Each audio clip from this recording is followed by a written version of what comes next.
Hey guys, it's doing a penultimate review of Better Call Saul. So this is the penultimate episode of the series, one of the last episodes. And man, the way how it sets up the finale, I don't think it's going to end well for Saul Goodman. But I guess we kind of get like a resolution for Kim with how they finish up her storyline. If she's even going to be in the finale at all, I don't really know. But I guess we have to wait and see.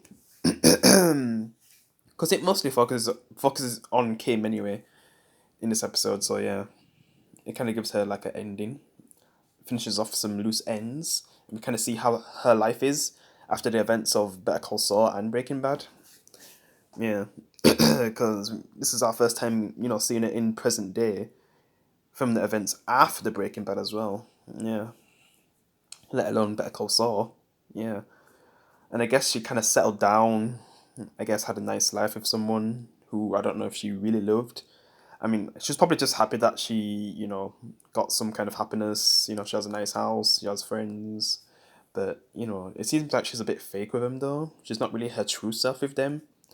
I mean, I think she would prefer to be with Jimmy, but the thing is, with how Jimmy is now, and how she probably blames herself for what happened to Jimmy, with him, just fully going Saul Goodman and abandoning oh my god, I can't even say it properly, abandoning Kim basically, because we see a scene in the past where his full Saul Goodman, the one that we know from Breaking Bad, because that's not even the same character anymore. Because when I watch this show, like, and I go back and watch Breaking Bad, that's not even that's not the true Jimmy. That's like a different person now, because we got to see the true Jimmy, Saul Goodman, in, his own show.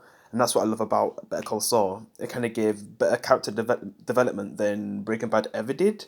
I mean, Breaking Bad definitely has better big moments, but when it comes to true character development, that's what this show did so well. Even for the villains as well, they made them more complex than just being like a villain that, Walter White needs to defeat. Yeah. There was a lot more complex because there was a lot to tell with these villains from Breaking Bad, and they definitely fully explored them in the show, and I'm really happy for that. Even some of the side characters, like Saul Goodman, who was like a comedic kind of character, and they somehow made him the most complex character in the whole Breaking Bad series, which is just crazy to think about. Like, man, just the amount of layers that I can't even explain. You would have to watch other YouTubers for that, but yeah, it's incredible what this spin-off prequel has done, and easily is the best probably prequel for a TV show ever for me. I don't think anything will ever be Better Call Saul. Yeah, it's so good, man. Yeah, it's been so good. Sucks that it's ending now. I kind of wish there was a few more episodes instead of just one episode left before it's all over. But let me just go through the Kim stuff. So yeah, she's basically living this life that she's just happy with after the events of Breaking Bad and Better Call Saul. But then, like, I guess Jimmy phones her, but at this point, he's just Breaking Bad. He's too far gone. Yeah, saying that how they could be together again and stuff. But she kind of knows what's going on with him right now, so she decides to stay away from him and say that I'm just happy that you're alive, something like that. Doesn't want anything to do with him because Jimmy knows that she's living a life that she doesn't really want, and she probably has a lot of regrets as well. When it's kind of too late, because it was Saul Goodman who kind of pushed her away, like acting like he didn't really care when he actually really hurt him, but he was just trying to move on with his work, I guess, as Saul Goodman. So the Saul Goodman, the comedic character that we knew in Breaking Bad, it was kind of all an act all along to cope with what he was going with what he was going through with Kim, basically. Yeah, he was just trying to push it aside. Like, he's getting a divorce with her, and he just treats it like it's just some other job or person who he's dealing with. And I kind of like how we get to see a scene with Kim and Jesse just talking with each other, because I guess Kim helped out one of Jesse's friends before, so they was kind of having like a conversation on if Jim's a good lawyer, and she just replies with, I guess, the one that I used to know. So I don't even know how Jesse took that, but we all know how things go anyway. So yeah, that was cool to see Jesse again. It'd be cool to see Walter White with Saul Goodman for the last episode, but who knows? I mean, I just want to see how they end the story with Jim. Like, is he gonna go to jail? I doubt he's gonna die. Yeah, for Kim, I don't know if her story's finished because we get to see her go to Howard's wife and actually reveal the truth after all these years. You're gonna reveal the truth now, and then she's trying to lift the weight of what she's been feeling all these years since she left Jimmy and all the people, like her workplace and everything, just left it all behind. Howard's wife, like having all that regret that whole time, I guess, while living this life that she thought she was happy with. Like, I just wonder what she's gonna do now. We're gonna get to see one more film with her in the finale. I don't really know. Like, see, Jim in prison if he gets arrested. With what happens, I guess. Which I'll get to Jimmy with how everything goes. Yeah, it seems like we just see Kim, crying at the end with what they show with her on the bus. Someone trying to give her comfort, but they have no idea what she's done though, and what she's been living with. Yeah, because she went all the way to Alaska just to tell Howard's wife what really happened, and she wasn't happy about that, and she wanted to press charges. But what can they really do at this point? They need to find the body basically. Yeah, but it's kind of hidden safely. So would they ever find it? Like Howard and Salamanca's body. Yeah. But then I guess we'll move on to Saul Goodman. So they kind of left it from the previous episode where he was going inside that guy's house who has cancer. I mean, they kind of gave him something that would make him pass out so he can sneak in and steal some watches and stuff. He gets the watches, but then, the guy wakes up unexpectedly. We got the other guy who has that mum. Like, he's just in a taxi waiting, but then, like, cops come behind him and he gets really nervous. And, yeah, the way how that goes, I'll get to that. So, basically, Saul Goodman's trying to sneak out.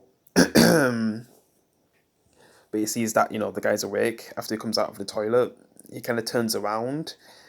Saul Goodman's thinking to use, I guess, a vase or something to knock him out, but then he just goes back to sleep, I guess, and is able to get out. But then he sees his partner, just getting nervous, but then he just tries to drive off because he's not sure what the cops are going to do, if they watched him or not. He tries to drive off, but then he crashes into a car. He gets arrested, and Jimmy just gets away. So I was thinking like, wow, Jimmy's actually got away. But then if he's caught, if he gets left behind, who's gonna rat on Jimmy anyway? So he still has to help him, I guess. So later on, he talks to the mother about what happened to the son. But then she goes and Googles, Jimmy, his real identity, his Saul Goodman identity, finds out he's a con man. And then, when he finally gets there, I mean, if I was her, I would have called the police before he got there because she knew he was coming. And she decided to lock up all that and watch a whole video instead of calling the police once she found out, like, this guy who she thought she could trust was actually Saul Goodman, like, who's basically on the run right now. Like, yeah, that wasn't really that smart. She should have did that first. Like, after she found out, she should have quickly, put on the phone and called the police. So when he gets there, the police are already coming. But no, she decides to do that when he's right next to her. Yeah, not a good idea. And I guess the scene kind of mirrors, the Breaking Bad, like one of the last episodes, with Walter White, with his family, like basically falling apart. That classic line, what the hell is wrong with you? We're a family. That line.